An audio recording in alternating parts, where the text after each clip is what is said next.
एक बड़ा सुंदर प्रसंग है। इनका नाम है भक्त रामदास जी। और ये दक्षिण में गोदावरी के किनारे एक कनकावती नाम की नगरी थी, वहां ये रामदास जी रहते थे। ये चतुर्वर्ण के कुल के थे और ये अपने कुल परंपरा के अनुसार जो गृहस्थी की सेवा है वही सेवा करते थे।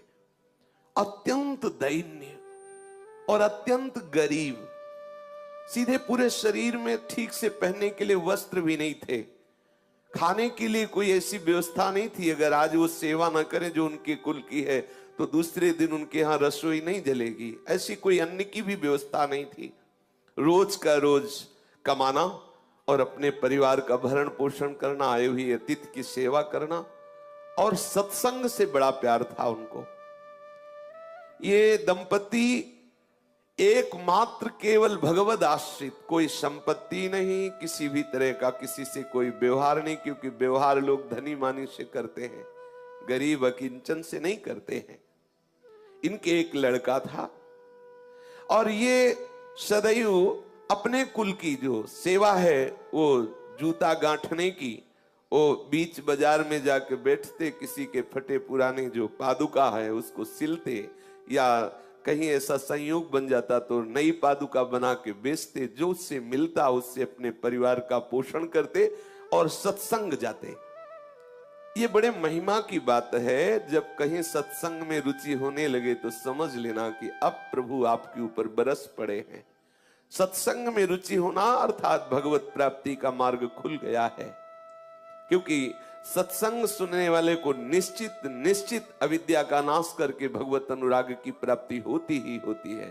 सत्संग से विवेक प्रकट होता है, विवेक जो है मोह का नाश कर देता है। सत्संग में सबसे पीछे जाके बैठते और जो वैष्णव भगवत चर्चा करते, ये उनके मुख की तरफ ताकते रहते। कोई पढ़े लिखे तो थे नहीं, तो जो बात समझ में आती नहीं तो बस सुनते, और जब भगवान नाम कीर्तन होता तो नाचने लगते। उनका साहस भी नहीं हुआ कि उन वैष्णव से कह सके कि आप हमें दीक्षा दीजिए। बस सत्संग में जो नाम कीर्तन होता उसी नाम को उन्हें पकड़ लिया। बस मन में बार बार कृष्ण गोविंद ऐसा बोलते, और एकांत में वो कभी कभी पुकार उठते हृदय से, हे हरि मैं जैसो तैसो तेरो, हे हरि मैं जैसो तैसो तेरो। इतना ही याद हुआ, बस इतना ही। पद नाम से, शास्त्र स्वाध्याय नाम से, बस इतना ही, हरि मैं जैसो तैसो तेरो। और सत्संग में नियमित जाके बैठना, कुछ समझ में आए या ना आए, जब नाम कीर्तन होता तो बड़ा आनंद मिलता। और वही कृष्ण कृष्ण गोविंद गोविंद हरि हरि, और बीच बीच में आ भर के हरि मैं जैसो तैसो तेरो, मैं जैसा हूं वैसा आपका हूं, मैं जैसा हूं हे हरि आपका हूं। तीन प्राणी, स्वयं, पत्नी और पुत्र, जो इस सेवा से उनको अर्थ मिलता, उससे परिवार का पोषण, कोई अतिथि पधारता उस अतिथि की सेवा, और जो सत्संग में जाते नियमित, बस उनके हृदय में एक बात बैठ गई, कैसे कैसे इस जगत के मालिक को रिझाऊं। ना तो मेरे में कोई योग्यता है, ना पढ़ा लिखा हूं, ना धन है, ना पवित्रता है, मैं किसी योग्य नहीं, कैसे रिझा। क्या मेरे से कभी प्रभु रीझ सकते हैं? बिल्कुल बिल्कुल अनपढ़, कोई शास्त्र का ज्ञान नहीं, कोई पवित्रता का ज्ञान नहीं, कोई पद्धति का ज्ञान नहीं। आप देखिए, प्रभु केवल भक्ति से प्रसन्न होते, जानते भी नहीं हो कि भक्ति किसे कहते हैं। आगे इनके प्रसंग में देखिएगा, एकदम भोले भाले, जानते भी नहीं कि भगवान की कोई भक्ति भी होती, बस सत्संग में पहुंच जाना। जैसे सत्संग हो रहा है, पहली बार गए, बैठ गए, अच्छा लगा, क्योंकि सत्संग का एक जो वातावरण होता है, कोई कितना भी अज्ञानी विषय जीव हो उसके हृदय को परम शांति शीतलता, तभी नींद आ जाती है। अगर वो किसी को नींद ना आती हो तो सत्संग में बैठ जाओ, इंद्रियों को विश्राम मिलता है। भले वो सोच समझ ना हो तो भी उसको विश्राम मिल जाएगा, वो नींद में चला जाएगा। अगर वो सतोगुणी है, भगवत भक्त है, तो भाव में चला जाएगा, और अगर उसकी पहुंच नहीं हुई भाव में तो वो विश्राम को प्राप्त होता है। समस्त इंद्रियां सुखद अनुभव करने लगती हैं, धीरे धीरे विवेक बढ़ता है। अब वो बीच बीच में जैसे जूता गांठ रहे तो बीच बीच में एकदम रुक जाते और पुकार उठते, हरि मैं जैसो तैसो तेरो, हरि मैं जैसो तैसो तेरो। कैसी बढ़िया बात, इससे बढ़कर कोई बात ही नहीं, कोई बात ही नहीं। मैं जैसा हूं आपका हो हरि, मैं आपका हूं जैसा। बस बार बार कृष्ण गोविंद कृष्ण गोविंद कृष्ण गोविंद, बीच बीच में आह भर कर हरि मैं जैसा हूं आपका हूं, हरि मैं जैसो तैसो तेरो। ये बात उनको इतनी प्यारी लगी, हरि मैं जैसो तैसो तेरो। अब ये इसी को गुनगुनाते, सदैव इसी को गुनगुनाने लगे, हरि मैं जैसो तैसो तेरो। निरंतर इस पंक्ति को गुनगुनाना और वो अपने कार्य को करना। उनके हृदय में इस पंक्ति का मर्म उतरा। जो हम बोलते हैं, जो हम सुनते हैं, वही मनन होता है। जो मनन होता है वही हमारे अनुभव का विषय बन जाता है। जैसे हम विषय वार्ता सुने, विषय वार्ता बोले, विषय चिंतन करें तो हम विषयी हो जाते हैं, कामी हो जाते हैं। यदि हम नाम कीर्तन सुने, गुण कीर्तन सुने, उसी का गायन करें, उसी का चिंतन करें तो हम भक्त हो जाते हैं, हम भगवत प्रेमी हो जाते हैं। तो वो बार बार इसी का गान करते हुए, इसी का चिंतन करते हुए इसके मर्म को प्राप्त हो गया। मर्म को प्राप्त होने का मतलब भगवत संबंध हृदय में आ गया। मैं हरि का हूं, हरि मैं जैसो तैसो तेरो। ये पंक्ति गुनगुनाना सचमुच चमत्कार हो गया। उसके मन की स्थिति का परिवर्तन इस सूत्र ने कर दिया। हरि मैं जैसो तैसो तेरो। प्रभु तो भाव के भूखे हैं, वे श्रद्धा रहित, प्रेम रहित, अपनापन रहित। कोई वेद मंत्रों का कितना भी उच्चारण करे, कितना भी पाठ करे तो उसका पुण्य होगा, भगवान थोड़ी प्रसन्न हो जाएंगे। प्रभु तो केवल केवल भाव, आपके आंतरिक भाव को स्वीकार करते हैं। रामदास जी का एक विशुद्ध सरल भाव, हरि मैं जैसो तैसो तेरो। कभी कभी वो आंसू बहाते हुए ये गान करने लगते, हरि मैं जैसो तैसो तेरो। अब एक दिन की बात कि एक चोर मंडली किसी धनी मानी भक्त के घर में गई, जो गृहस्थ भक्त होते हैं, खूब धन संपदा थी। तो उनके यहां शालीग्राम भगवान सिंहासन में थे, और सिंहासन स्वर्ण का था, छत्र भी स्वर्ण का। तो चोरों ने सब कुछ चुराया, सिंहासन छत्र सहित तो शालीग्राम भी चुरा लिए। तो सिंहासन और छत्र तो बेचने के काम में आ गया, शालीग्राम भगवान उनके किस काम के। तो उसने स्वाभाविक, जिसके बट में पड़े थे सिंहासन और छत्र, और भी सब सामग्रियां थी जो आपस में बांट ली थी। उस चोर ने विचार किया कि ये पत्थर हमारे किस काम में आएगा। तो जा रहा था तो देखा बाजार में वो जूता गांठ रहे थे रामदास जी। भाव में बार बार ऐसे गांठते गांठते रुक जाते और हे हरि मैं जैसो तैसो तेरो। कैसी रसमयी स्थिति, आहा। अब वो चोर विचार किया कि वो जैसे जूता गांठने में कुछ ज्यादा हो जाए, धागा या चमड़ा, तो उसे काटने के लिए उनके पास जो औजार होते हैं उनको पत्थर से घसते हैं। तो उसने विचार किया कि पत्थर ये मेरे काम में तो आने वाला नहीं, क्योंकि उसके अंदर कोई भाव ही नहीं था कि भगवान है। तो उसने रामदास जी से कहा कि सुनो, हमें अगर तुम जूता दे दो तो तुम्हारे घसने के लिए हमारे पास एक बहुत चिकना पत्थर है, हम दे दे। तो रामदास जी ने जो नए जूते बनाए थे वो उसे दे दिए, बिल्कुल सरल स्वभाव के भोले भाले भक्त। और वो शालीग्राम भगवान उनको दे दिए, और ये कह के दिया कि पत्थर तुम्हारे घिसने के काम में आएगा। अब वो देखा तो कि ये चिकने हैं, पर जब उसमें अपना वो औजार घसा तो और बढ़िया धार निकली उसकी। उसको लगा चलो जूते के बदले में अच्छा पत्थर मिल गया, बढ़िया है। अब वो उसमें घिसता और कभी कभी आंसू बहाते हुए, हे हरि मैं जैसो तैसो तेरो। देखो सूक्ष्मता की बात है, उसके आंसू गिरते शालिग्राम में। अब जब जोर से घसना होता तो हाथ में रख के थोड़ी घसते बनता है, फिर वो कुछ और मुद्रा होती है। इसमें स्पष्ट लिखा हुआ है वो मुद्रा। दोनों चरणों के बीच में शालिग्राम जी को फंसा के फिर घसते। आप जरा देखिए भाव का विषय कैसा होता है।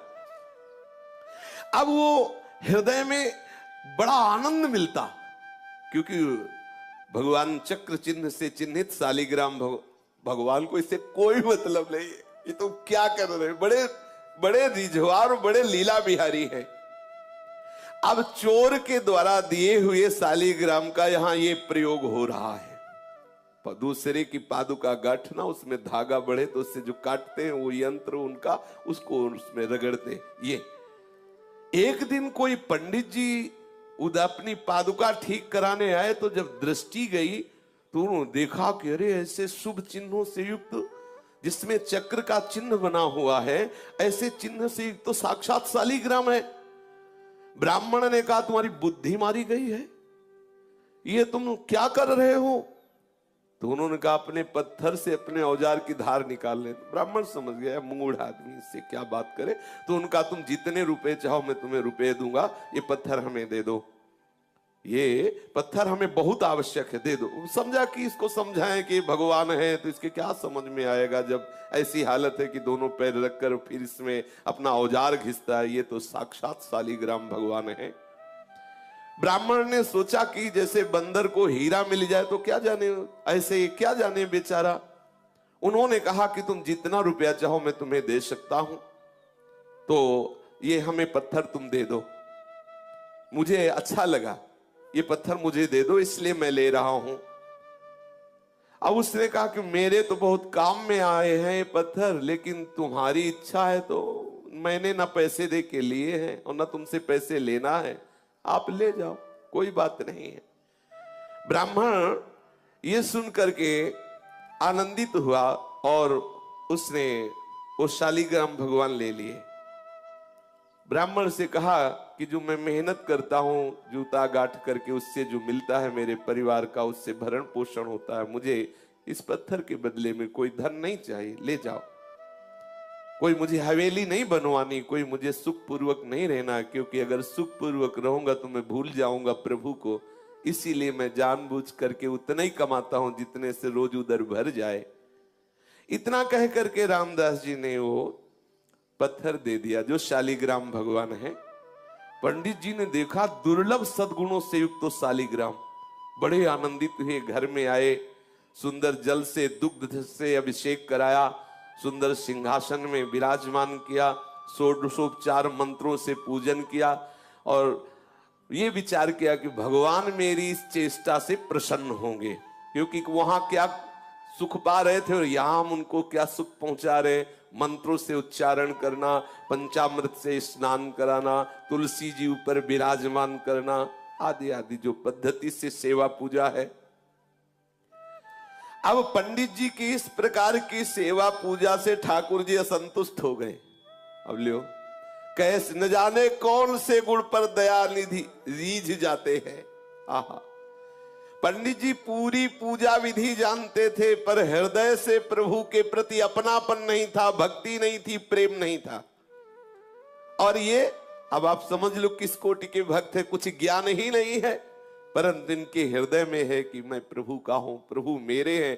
कभी कभी आंसू बहाते तो वो आंसू जो शालिग्राम भगवान के ऊपर गिरते, उससे बड़ा पंडित जी का पंचामृत नहीं। और जो आह भर के पुकारते कृष्ण कृष्ण गोविंद गोविंद हे हरि मैं तेरा, इससे बढ़कर वेद मंत्र अच्छे नहीं लगे ठाकुर जी को।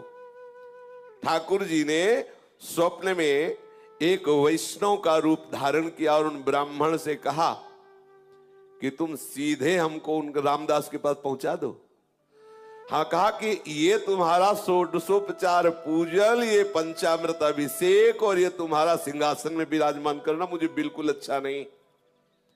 मुझे उसकी सूखी रोटी और आह भरी पुकार ने खरीद लिया है। मुझे वहीं पहुंचाओ।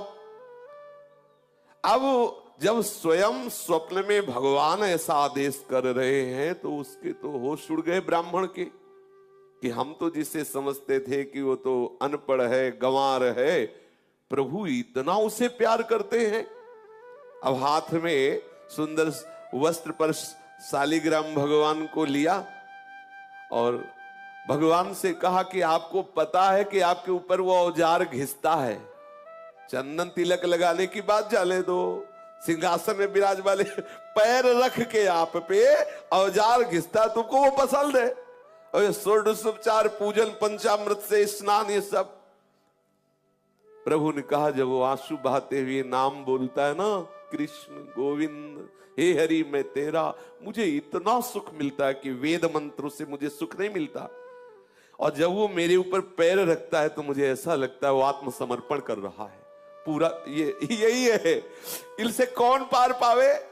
सर्वलोक महेश्वर जितने भी ज्ञान के सूत्र हैं सब इन्हीं से प्रकट हुए, इनसे कोई पंडित क्या पार पा सकता है? बोले जब वो चरण रखता है, दबाता है चरण से ऐसे, तो मुझे लगता है कि पूरा अपने आप को समर्पित कर रहा है, आत्मसमर्पण कर रहा है। मुझे बहुत सुख मिलता है, तुम्हारे चंदन और कस्तूरी के लेप और इत्र से मुझे जो सुख नहीं मिलता उसके घसने से सुख मिलता है। अब राजी, आप राजी तो फिर किसकी क्या बस चले? ठाकुर जी राजी। अब वो जो ब्राह्मण था जिसको एक गर्व था कि मैं ऊंचे कुल में हूं और मैं पूजा का विधान जानता हूं, मेरी दासता से, मेरी पूजा से शालिग्राम भगवान प्रसन्न हो जाएंगे, आज वो बहुत दैन्य हुआ कि मेरे दुर्भाग्य की आज तक मुझे वो प्राप्त नहीं हुआ जो रामदास को प्राप्त है, क्योंकि स्वयं ठाकुर जी वहां जाना चाहते हैं। ये विचार करके शालिग्राम को लेकर के रामदास जी के घर जाना निश्चय किया उसने, और मन में बहुत जलता जा रहा था कि मैं ब्राह्मण तो हूं लेकिन आडंबरी हूं। मेरे अंदर वो बात नहीं आई जो उस दैन्य भक्त रामदास के हृदय में आई।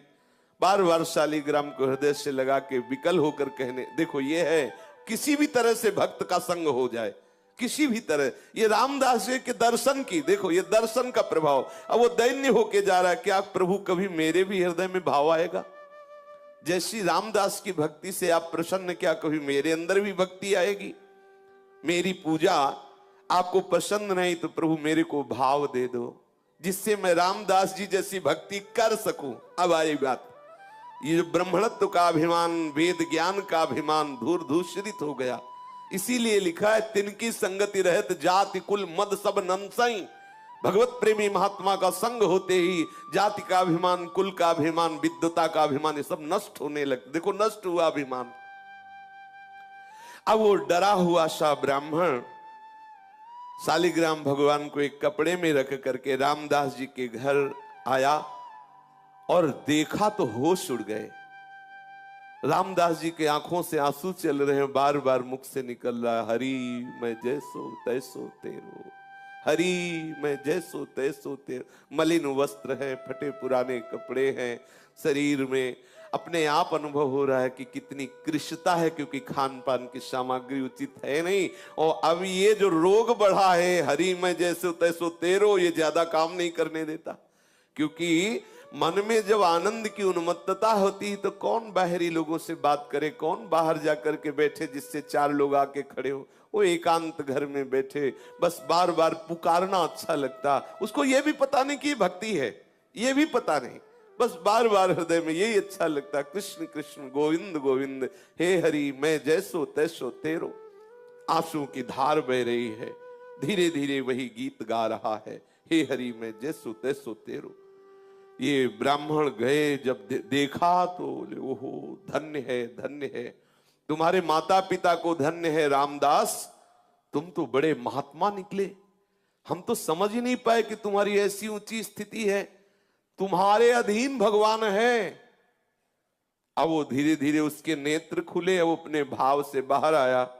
तब उन्होंने कहा कि ये जिन पर तुम पत्थर समझ करके अपना औजार घिसते थे, औजार नहीं, मैं उस समय बताया नहीं, ये साक्षात शालिग्राम भगवान हैं, त्रिभुवनपति स्वरूप में विराजमान है, सारे विश्व के स्वामी हैं, घट घट में विराजमान है, सबकी गति है, सबके आश्रय है। इनके शरणागति होने से जीव बंधन मुक्त हो जाता है। तुम्हारी सरलता, तुम्हारे प्रेम से ये रीझ गए हैं। जब मैं इनको ले गया, इनको पंचामृत से अभिषेक किया, वैदिक स्तोत्रों द्वारा इनकी स्तुति की, इनकी सेवा की, इनको भोग लगाया सब, लेकिन इनको पसंद नहीं आया। इनको तुम पसंद आए। मेरे स्वप्न में एक वैष्णव रूप धारण करके आए और मुझे ऐसा आदेश किया कि मुझे रामदास जी के पास भेज दो। वो रो पड़ा कि मैं तो महान पापी हूं। रामदास रो पड़े, अरे मैं महान पापी हूं, मैं तो समझ नहीं पाया कि भगवान है और मैं इनके ऊपर ऐसा कृत्य करता रहा है, मैं तो बहुत अपराधी हूं। चीख चीख के रोने लगा, मैं कितना निर्दयी, कितना नीच हूं, देखो मैंने क्या किया। बस ब्राह्मण तो खड़ा का खड़ा रह गया, वो भाव में डूब गए और हे करुणा समुद्र प्रभु, मैं कैसे आपको रिझा पाऊं, तुम मुझे कितना प्यार करते हो और मैं कितना नीच हूं। ऐसे बस पुकारने लगा, रोने लगा। अनन्य भक्ति से भगवान रीझ जाते हैं। बार बार ब्राह्मण उनको धन्यवाद करता कि तुम्हारे अंदर जो भाव आया है ना, ये बहुत कृपा से आया है। ब्राह्मण के वचन सुनकर के रामदास के हृदय में थोड़ी शीतलता आई। ब्राह्मण के चरणों में नमन किया। जो ही ब्राह्मण गया तो शालीग्राम की वो मूर्ति लेकर हृदय से लगाया और खूब रोने लगे। प्रभु मैं जान नहीं पाया कि आप भगवान हो, आप शालीग्राम भगवान हो। घर में ले गया, फटा पुराना जो भी कपड़ा हो ऐसे बिछाया, आसन पर शालीग्राम रखे और जो रूखा सूखा उसके घर में होता ठाकुर जी को भोग लगाता और गदगद कंठ से प्रभु को पुकारता। कई दिन ऐसे सेवा के बाद उसके हृदय में बात आई कि यदि तुम भगवान हो, मैं तो जानता नहीं, पंडित जी कह गए, मैं तो नहीं जानता कि तुम शालीग्राम भगवान हो, यदि तुम भगवान हो तो मुझे दर्शन दो। जब आप इतना प्यार हमसे करते हैं कि उनके घर तुम्हें रुका नहीं गया और तुम वहां से वापस आए हो, तो प्रभु मैं दीन हूं, मैं नीच हूं, मैं अज्ञानी हूं, मैं दुर्जन हूं, मैं पतित हूं, लेकिन हूं तो प्रभु आपका ही। प्रभु आप जानते हैं कि रात दिन मैं चमड़े का कार्य करता हूं, मुझ में कोई पवित्रता नहीं, कोई सदाचार नहीं, और ऐसे पवित्र ब्राह्मण के यहां से आप आए तो मुझे लगा कि आप मुझसे प्यार करते हैं। आप जब मुझसे प्यार करते हैं तो अब छुपा छुपी का खेल बंद करो, दिखाओ कैसे होते हैं भगवान, कैसे हो तुम, मुझे तो पता नहीं, लेकिन आप अब मेरे हृदय में बेचैनी हो रही कि आपका स्वरूप क्या है। प्रभु आप कृपा करो, मैं तुम्हें प्रत्यक्ष देखना चाहता हूं। हे करुणा सिंधु, हे दीन बंधु, हे पतित पावन, ऐसी पुकार करने लगा। कृष्ण चंद गोपाल आजू तो तेरे हाथ बिकाई। कृष्ण चंद्र गोपाल आज तो तेरे हाथ बिकाई। हे कृपा सिंधु कृष्ण, हे करुणामय भगवंत, मैं तो तेरे हाथ बिक गया। हे प्रभु, हे मोर मुकुट धारण करने वाले, हे वैजंती माला धारण करने वाले, हे कृपा सिंधु पीतांबरधारी, आप मुझे दर्शन दीजिए, अपनी कृपा से आप दर्शन दीजिए। मैं तो पतित हूं, नीच हूं, पर शरणागत हूं, शरण गए की लाज रखिए प्रभु। अब मेरे हृदय में बड़ी विकलता हो रही, मैं आपका दर्शन चाहता हूं। रामदास रो रो करके प्रभु से प्रार्थना करने लगा। ऐसा प्रेम समुद्र उमड़ा कि सब कुछ भूल गया, विह्वल विकल होकर के। ये विकलता प्रभु को खींचती है, उस अव्यक्त सत्ता को व्यक्त करती है। ये विकलता है, यही है, पर माया का पर्दा उड़े हुए है। जब हम ऐसे विकल हो जाए, जैसे मछली जल के बिना तड़पती है, ऐसे हमारे अंदर विकलता हो और रहा नहीं जा रहा। देखो कैसी स्थिति आ गई, अब जिया नहीं जा रहा, विकलता हो गई। चीख चीख करके अपने घर में रो रहा है। शालीग्राम ठाकुर जी सामने हैं, रो के कह रहा मुझे दर्शन चाहिए। सब भूल गया। कभी कभी तो ऐसा भाव आ जाता कि नाच नाच के रिझाता कि मेरे नृत्य से रीझ जाओ। कैसी शोभा, फटे पुराने कपड़े हैं, कृष्ण शरीर है, और भाव में भीना हुआ सामने एक कपड़े में विराजमान शालिग्राम, नाच नाच के ये भाव की इसी नृत्य से रीझ जाओ प्रभु। मुझ गरीब के पास तो कुछ रिझाने के लिए नहीं है। कभी रो रो के प्रभु मेरे रोने से रीझ जाओ। ऐसी भावना से वो विकल होकर प्रभु से पुकारने लगा। अब तो प्रेम के जो अष्ट सात्विक भाव हैं उसके हृदय में उदय होने लगे। कभी हंसता, कभी रोता, कभी चुप शांत बैठ जाता, कभी गान करता, कभी हे हरि मैं जैसो तैसो तेरो, ऐसा पुकार उठता। उसके हृदय में इतनी जोर से लालसा जागी कि प्रभु का वियोग इससे असह्य हुआ और प्रभु को असह्य हो गया अब रुकना। ये है भक्त की सामर्थ्य। असह्य हो गया प्रभु को भी रुकना। अब प्रभु नहीं रुक सकते, विकलता हो गई। आहा, प्रभु विकल हो गए। अब वो गदगद कंठ से हे वंशीधर, हे मदन मोहन जोर जोर से पुकारने लगा। हे वंशीधर, हे मदन मोहन, तुम्हारे चरणों में बार बार नमस्कार है। मुझ गरीब की पुकार सुनो। कहाँ हो आनंद में, कहाँ हो श्याम सुंदर, मुझे दर्शन दो, ऐसे पुकारने लगा। प्रभु यद्यपि मैं समझ रहा हूं कि जैसे छोटा सा बालक चांद को खेलने के लिए मांगे, ऐसे ही मेरी बात है। कहां मैं नीच अधम, कहां बड़े बड़े तपस्वी ऋषि जो आपको दुलार करते रहते ध्यान के द्वारा, कहां मैं अपवित्र। पर प्रभु मैं हूं तो आपका ना। मैं क्षुद्र हूं, दीन हूं, नीच हूं, जैसा भी हूं आपका हूं। पर अब मेरे हृदय में एक ही है, आपके दर्शन नहीं मिलेंगे तो मैं प्राण त्याग दूंगा। मैं नहीं जी सकता आपके बिना। क्या करूं, मुझसे जिया नहीं जा रहा। ये स्थिति है। कैसी कृपा होती प्रभु की अपने भक्तों पर, प्रभु के बिना अब जिया नहीं जा रहा। ये मतलब अब इस बात में केवल वाणी लड़खड़ाती है। ये केवल प्रभु देते हैं, भजन साधन सब एक तरफ। ये बात अब जिया नहीं जा रहा। वो हृदय में ऐसी विकलता, एकांत बैठा हुआ पुकारता रहता है, अब जिया नहीं जा रहा। ये बात जिनके हृदय में आ गई, बस मिलन नजदीक है।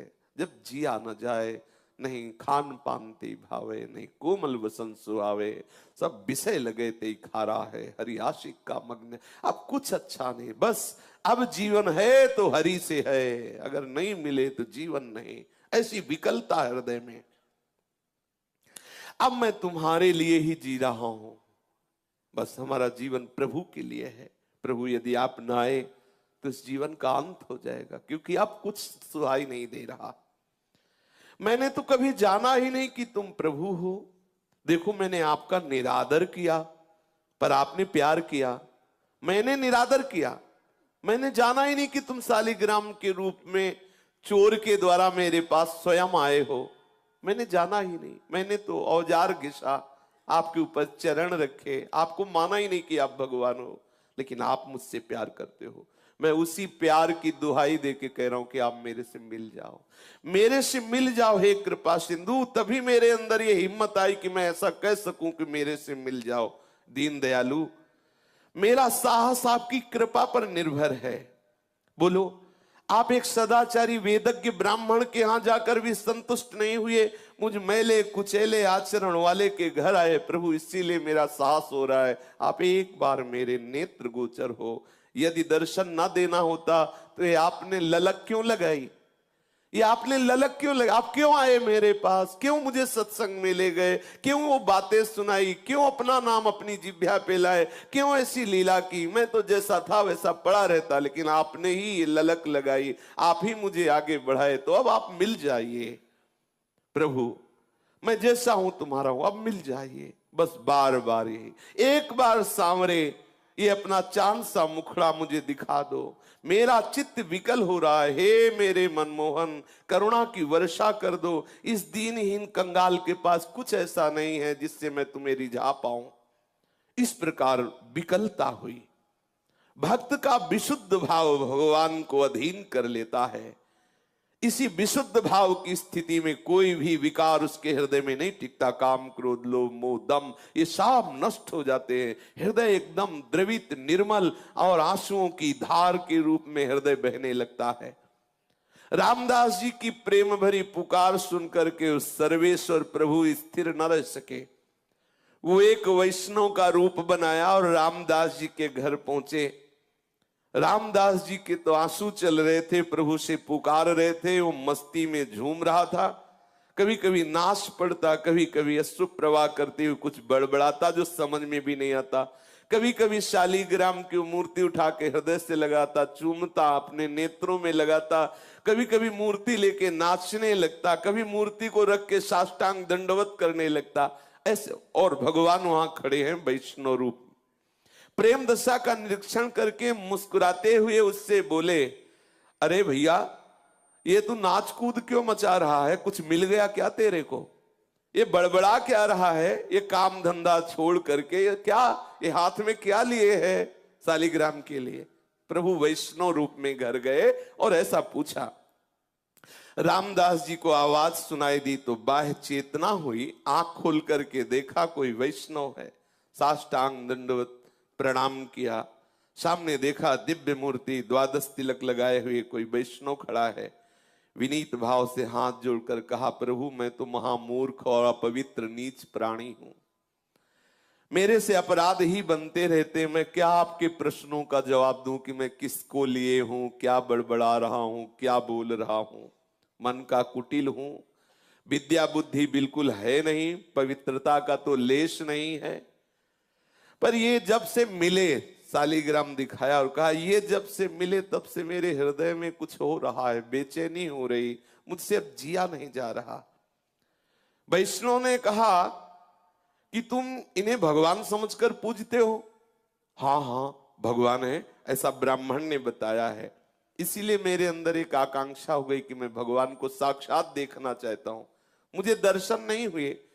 मुझे लगता है कि मुझे पूजा विधि नहीं आती है, कोई मंत्र आदि नहीं आता। जैसा मन में आता वैसे सेवा करता हूं, जो मन में आता वैसा बोलता हूं।